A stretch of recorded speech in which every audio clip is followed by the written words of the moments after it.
voila, we in biz for week number 4. Coming at you with the next blog, the next weekly update of what I'm up to, which is nothing. Starting out Monday, I didn't really, I went to Steve's cross class, didn't understand the assignment, big whoop. But I had this really great idea. What I think I'm gonna do is I'm gonna take a pair of glasses, I'm gonna cover them with dust. And we're gonna cover them with, I don't know. I'm gonna start. Well, the project is like, how can you communicate a message with just like the essential nature of an object? And my object will be glasses and people see through them. So I was like, okay, so I'm gonna cover them dirty and then I'll wipe them away and then I'll be unsatisfied with that. And then I'll cover them with sweet, edible things like honey, peanut butter, or maybe like some kind of juice, raspberry kind of thing.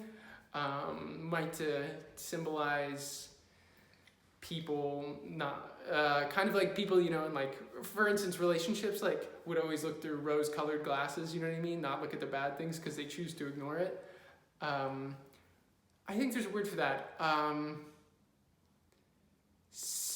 Starts with an S, ignorant. It's like you can like compartmentalize the fact that things are like bad for you or bad for society, and you just ignore it. There's a word for that, I forget it.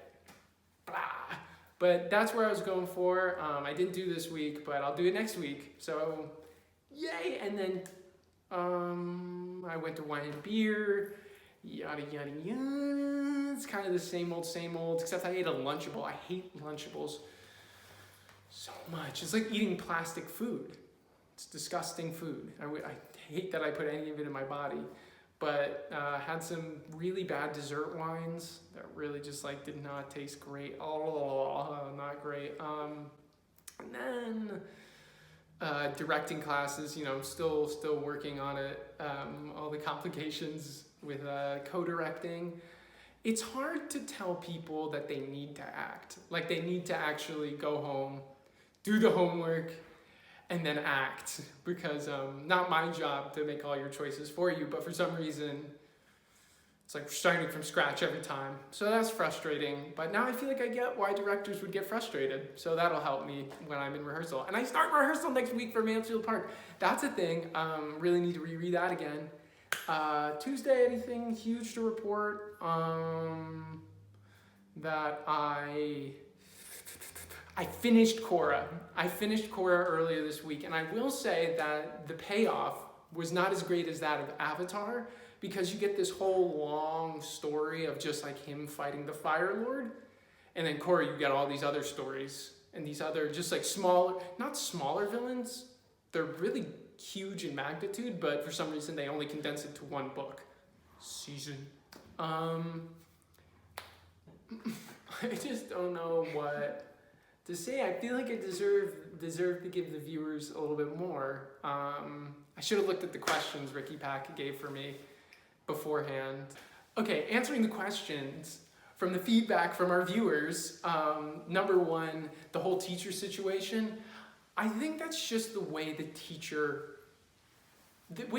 is, you know, and here's my philosophy on it. I can't control the way that they speak to me, despite the fact that it makes me upset. So all I can do is control the way I react to it. So that's why I had to take a lot of time to understand if I even wanted to be like, the way you speak to me is hurting me. Gotta find that balance. This just depends on how many of those battles, like those hills you want to die on. And I really didn't feel like dying on that one, and we'll see, because I haven't even done my scene. I haven't even shown off my scene. Okay, something I forgot was the weekend, and I saw a show over the weekend, and I'm gonna talk about it because I've been thinking about it a lot. I thought there was a lot of good stuff I got out of it, and the person who directed it's in this class, but he absolutely doesn't watch my vlog, so like, he'll never know. First I'd like to say, super proud of him for doing that. He's a real pain in the ass, though, in terms of trying to get him to comply to COVID guidelines. But that's fine. Still love him anyway. Like, no sweat. And he knows he's a pain in the ass, too. And I think that's part of his charm. I think that's part of his whole deal. You know what I mean? But in terms of the show, I felt a little disappointed. I don't know. I feel like I got stuff in terms of themes just from the text itself, but I feel like he missed some huge components of what makes a show interesting. I thought, and it helped me realize what makes a show interesting, and then I try and translate it into my directing class. If people don't react, let things hit them, then the show is boring. If you're rushing through all these moments where someone reveals something or someone says something, someone does something, and in this show people were doing things all the time, but nobody was ever letting it land on him, and I could never tell if that was a choice, it was like this anti-human, like very non-human thing, or just like it was careless, but it lacked humanity, it lacked tragedy, it lacked heart. And I feel like he would like to hear that at the same time, but maybe he would be sad to know that I didn't like love it in the way. I just think it could have been a whole lot better, and there could have been a whole lot more heartbreak in it, because I heard the heartbreak through the actual text rhetoric itself, but not through the acting. Oh my gosh, I went to their after party for the show. I was so drunk, but the thing that I remember is that I had a bunch of people around me literally just listening to me talk about existential stuff. Like I was some sort of like spiritual leader, and I was just like gabbing on about nonsense. Really interesting feeling, considering I hate to be heard, but now, like I said in my other vlogs, like I can be heard. I can say a whole bunch of stuff because I think I found a whole lot of truth in myself, which is very exciting, which is very real for me, and I can, just the sensation of speaking and being heard in this big way gives you a huge sense of like power, responsibility, but you know, you're also like totally fucked up, totally drunk, so you know, it is what it is. Oh, there was one more thing.